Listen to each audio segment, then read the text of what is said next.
Тіс пастасына тәжірибе жасау үшін бізге 2 стакан, 2 жұмыртқа, тіс пастасы, лимон қышқылы және де бетін жабу үшін пленка қажет.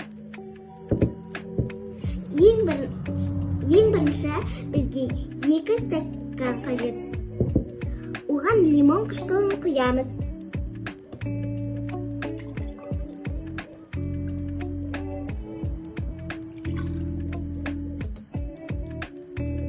Енді бір жұмыртқаны аламыз, оған тіс пастасын жағамыз.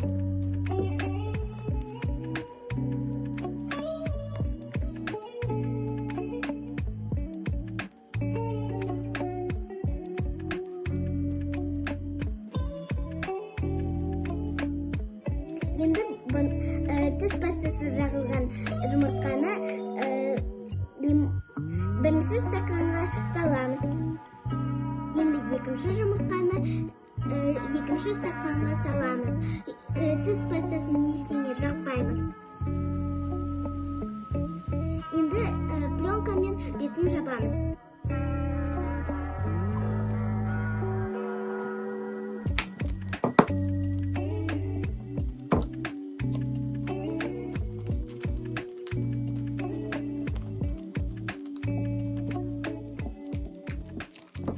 Достар, стақандардың бетін жауып болдық. Енді 24 сағат күтеміз.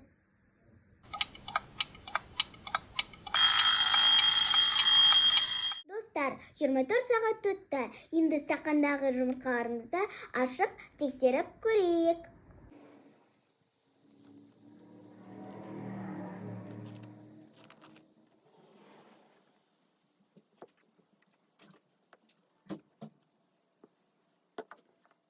Достар, біз стақандарымызды ашып, жұмыртқаларымызды алдық. Енді олардың қалай өзгергенін тексерейік. Ең бірінші тіс пастасы жағылған жұмыртқаны тексерейік.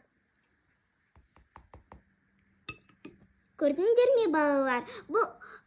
Осы жұмыртқа тоқылдап тұр. Бұл дегеніміз тіс пастасы жұмыртқаның қабығын толықтай сақтап қалғаны. Ал енді екінші жұмыртқаны тексеріп көрейік. Көрдіңдер ме, балалар? Екінші жұмыртқада дыбыс естілмейді. Бұл дегеніміз тіс пастасы жоқ жұмыртқаның сырты толықтай еріп кеткені. Тәжірибемізді қорытындылайтын болсақ, тіс пастасын күнделікті қолдану біздің тісіміздің берік әрі сау болуын қамтамасыз етеді екен.